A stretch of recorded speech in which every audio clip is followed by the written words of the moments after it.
Oi, pessoal! Bom, vocês certamente já devem ter ouvido falar bastante sobre transtornos mentais, sofrimento psíquico, doenças mentais, e vocês devem também estar bem animados para aprender mais sobre técnicas de tratamento e acompanhamento desses casos. Mas partindo do começo, você sabe o que é psicopatologia? A patologia, ela é o ramo da saúde que estuda o adoecimento. O pathos é o termo que se refere ao sofrimento, aos afetos. Logo, psicopatologia é o ramo da ciência que vai se dedicar ao estudo das doenças psíquicas, do adoecimento mental e daqueles quadros que provocam sofrimento psíquico. A psicopatologia, ela vai estudar desde as causas, as manifestações e possibilidades de tratamento para adoecimentos psíquicos. Ao longo dos séculos, muitas teorias elas foram elaboradas para tentar justificar e explicar por que existia o adoecimento psíquico. Mas elas não ficaram tão no passado assim. Nós temos, por exemplo, ideias das perspectivas sobrenaturais que atribuem o adoecimento psíquico a questões externas à humanidade. Seja a influência dos astros, da lua, seja a possessão por espíritos, comunicação divina. Geralmente, nessa perspectiva sobrenatural, a ideia seria expurgar do homem aquilo que está errado. Então, o modo de tratamento, infelizmente, era através de exorcismo, torturas e asilos. Já na perspectiva biológica, a causa do adoecimento psíquico estaria dentro das pessoas. Então, seria um desarranjo cerebral, localizado em alguma parte do corpo, ou então, como diz a teoria humoral de Hipócrates e Galeno, um desarranjo dos líquidos e dos fluidos corporais. E aí, qual seria o tratamento? Sangria, lobotomia, tratamentos de choque. Mas aí nós temos a perspectiva psicológica, que ela traz então o adoecimento emocional como resultado tanto de causas físicas, como de influências ambientais, hereditárias, experiências na infância, e aí nós temos o surgimento de outras formas de tratamento. Essas teorias, apesar de algumas não parecerem fazer muito sentido, elas continuam surgindo aqui e ali em algumas expectativas de tratamento. Mas aqui nós vamos conversar sobre o que a ciência da psicopatologia fala sobre as causas e manifestações do adoecimento psíquico. Para a gente definir o que é algo normal ou anormal, os critérios eles não são tão rígidos assim. Isso porque a normalidade ela vai depender do contexto, de uma época, de uma sociedade. Atualmente mesmo, vários conceitos diferentes eles se dialogam para definir o que seria normal.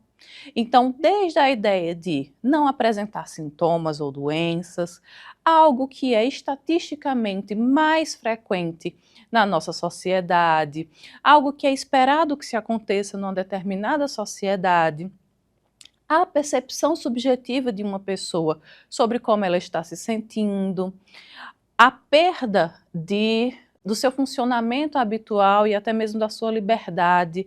Então, muitos são os critérios que são utilizados para definir o que seriam comportamentos normais. Mas e o comportamento anormal, né?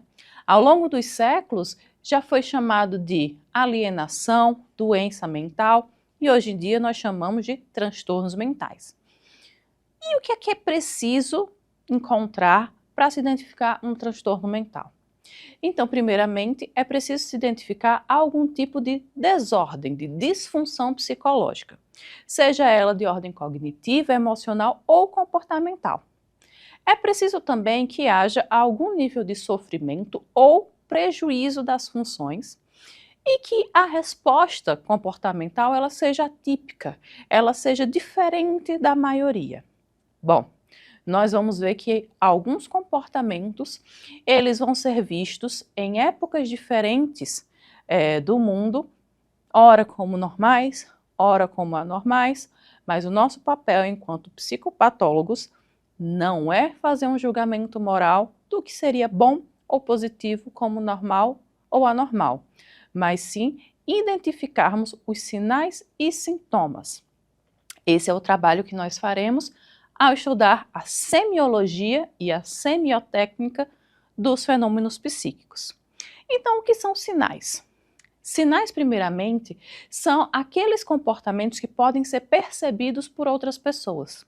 Não é preciso que eu fale que eu estou tremendo de frio para que alguém veja. O meu comportamento será visível mesmo sem eu falar. No entanto, se eu tenho uma dor de cabeça, só eu poderei falar isso. Portanto, seria um sintoma, uma queixa subjetiva, que sem o meu relato fica difícil alguém saber que eu estou sentindo. Então, os sintomas eles precisam ser relatados pelo paciente, pois só ele consegue perceber, e os sinais eles conseguem ser percebidos de fora, por alguém que não está vivenciando eles. E aí, como é que eu vou perceber esses sinais e sintomas? Ao realizar uma entrevista diagnóstica com o paciente que está sendo avaliado, eu vou precisar não apenas estar atento para as perguntas certas, mas também para a observação do comportamento daquela pessoa que está na minha frente. Então, ao realizar uma entrevista inicial em psicopatologia, é preciso que eu me apresente, é preciso que eu explique o motivo daquela entrevista, que eu tenha o consentimento daquela pessoa para poder prosseguir, que eu possa esclarecer a questão do sigilo profissional e do respeito, que eu possa fazer perguntas objetivas de maneira empática, que eu colha as informações, os dados sociodemográficos dessa pessoa, mas que eu preste muita atenção também na história da queixa. Quando começaram esses sintomas? Há quanto tempo isso vem se apresentando? O quanto isso vem prejudicando o dia a dia dessa pessoa? Existem antecedentes na família dessa pessoa de sintomas semelhantes, de quadros psicopatológicos? Como se deu a vida dessa pessoa? Como se deu as relações familiares, as relações pessoais, a vida na escola? Quais são os hábitos dessas pessoas? Todas essas perguntas, elas devem ser feitas, mas com uma atenção, pois a resposta direta do paciente, ela é importante, mas não absoluta. Algo que é extremamente relevante é prestarmos atenção na comunicação não verbal daquele paciente. De que modo ele está se portando? Seja na sua expressão facial, no seu gestual e na expressão sonora da sua voz. Mais alto, mais baixo, mais contido. Então, há gestos que eles são intencionais, que são expressivos, mas também há gestos que não são intencionais, que o sujeito acaba fazendo sem nem perceber que está fazendo. Esses gestos bastante espontâneos, eles são os de maior interesse quando a gente vai fazer uma avaliação em psicopatologia. Através deles, nós podemos identificar os sinais psicopatológicos. Então, ao observar alguém que vamos avaliar em psicopatologia, é preciso estar atento ao aspecto geral deste paciente. Quais são as impressões que eu tenho diante da postura, do corpo, como se apresentam as roupas, a higiene pessoal, o tom de voz, os olhares, são desconfiados, são agressivos, as roupas, os sapatos, os acessórios, estariam eles bem cuidados, exagerados, muito descombinantes e bizarros? Como está a maquiagem, o odor, o perfume e as marcas corporais? As cicatrizes, queimaduras? Todos esses dados são importantíssimos para que vocês possam ir treinando a observação de vocês.